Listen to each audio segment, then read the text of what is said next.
Although relatively short, the Empire's brutal reign shaped cultural and civil norms throughout the galaxy. Palpatine was known for extreme acts of cruelty and even genocide, from the destruction of Alderaan to the near extermination of the much-loved Ka'amasi people. These acts scarred the galaxy, and as the idealistic rebellion formed a new government, the galaxy expected better. This attitude extended not only to the citizens of the New Republic, but also the leadership itself. Why this spiel? What does this have to do with the topic of today's video? Well, I thought it would be interesting to examine first-hand accounts of several people who survived orbital bombardments, starting with Jaina Solo, who witnessed the first use of the technique by the New Republic during the mid-stages of the Yuuzhan Vong War. Before I get into things though, just a very quick message. Tomorrow I will be streaming Empire at War on my main YouTube channel, Eckhart's Ladder, where you guys are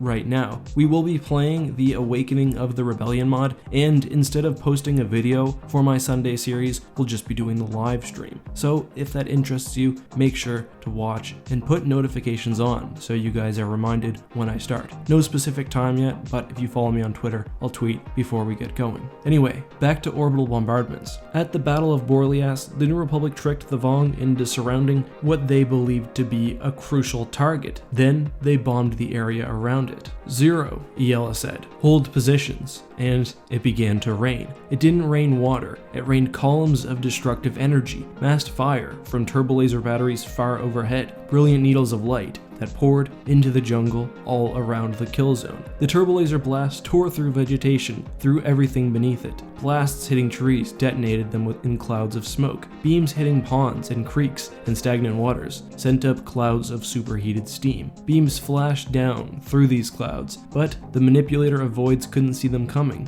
couldn't maneuver the voids in place in time. Jaina sat transfixed. This was orbital bombardment, what the Empire's Star Destroyers had been built to do, what no Star Destroyer under the command of the New Republic had ever done. Jaina had heard about it, but it was just history, just some old-timey thing that no one ever had to worry about, and now she was seeing it. Lusankia was finally fulfilling the purpose for which she had been built, before Jaina had even been born. For 4 minutes, death rained down from overhead, in a circle, neatly surrounding the kill zone. Then it stopped, and the rumbles, the screams uttered by bodies of water suddenly superheated, the bellows of distant Rakamats meeting their doom all died away. This was an extraordinarily brutal technique and resulted in the death of many Yuuzhan Vong. And the enemy was actually caught off guard because they didn't believe the New Republic would perform an act of this brutality, and they had no record of them using orbital bombardments. But once the bell is rung, you cannot unring it. After this point, the New Republic would continue to use orbital strikes, and Admiral Crefe conducted precise attacks on Duro, targeting not only facilities, but also individual warriors. What's more, he gave standing orders to use orbital bombardments whenever they could hurt the Vong. But let's look at 3 other examples. In the one I'm about to talk about, we get the perspective from space. In the other 2, we get the perspective from space, but also from ground. These aren't all of the orbital bombardments in Legends, but they're some of my favorites. In the aptly titled Inferno, Darth Caedus bombards Kashyyyk, the viewport tinting dimmed as 4 ribbons of brilliance flashed from the tip of the Anakin Solo's bow and streaked towards the dark ovoid of the planet's night side. A wave of shock and fear rippled through the Force from the direction of Uwal Squadron, then quickly changed to confusion as the Wookiees realized the attack had not been directed at them. When the turbolaser bolts burned through Kashyyyk's atmosphere and blossomed into a pinpoint of scarlet flame, the confusion changed to disbelief. The batteries fired again, striking in the same place and enlarging the pinpoint to a flickering red speck. The disbelief changed to rage, then, as the turbolasers flashed a 3rd time, to seething resolve. Twizzle stepped to the holo display, dutifully placing himself at Caedus' side, opposite Ben, despite the fear and revulsion he was radiating into the Force.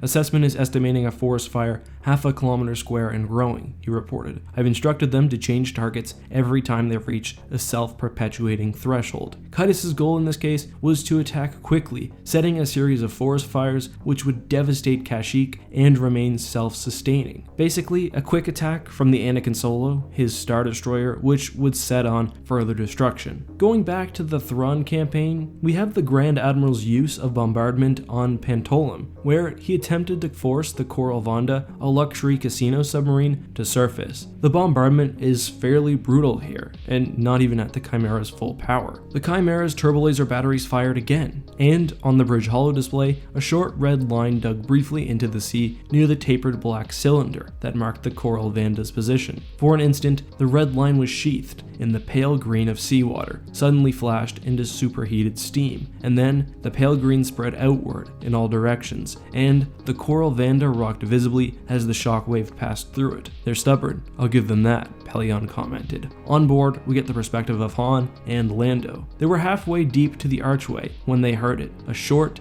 deep-toned thud like a distant crack of thunder. It was followed by another, louder one, and then a third. The conversational din of the casino faltered as others paused to listen, and as they did so, the Coral Vanda trembled. Eventually, the turbolaser blasts are so significant that the Coral Vanda is at risk of being destroyed, and the planet C is irreparably harmed. Finally, we have Daala's attack on Luke's Jedi Praxium in Dark Saber. "Yes," Daala said, "we strike from orbit. All turbolaser batteries, full strength. Fire at will, targeting any structures in the jungle." Lances of brilliant energy shot down to the placid surface of the small moon below. The gas giant Yavin seemed unperturbed by the holocaust occurring on its tiny sibling. Daala slammed her gloved fist into the bridge rail with each shot, as if she could add destructive potential to the blast. Even from her place in the Nighthammer, high above Yavin 4, she could already see the forest beginning to burn. Then, planetside, we have the perspective of Luke. From above, bludgeons of turbolaser fire slashed through the atmosphere, leaving screeching ionization trails as Admiral Daala's Nighthammer pounded Yavin 4. Callista looked up and saw another blast come down. With a single strike, the Superstar Destroyer obliterated an acre of ages-old growth. One lucky shot could level the Great Temple. So, in these works, we actually see some decent consistency. Surviving an orbital bombardment basically requires completely avoiding the blast zone, whether through distance or something like an ocean or another barrier, though even that will only provide temporary relief. Structures will not hold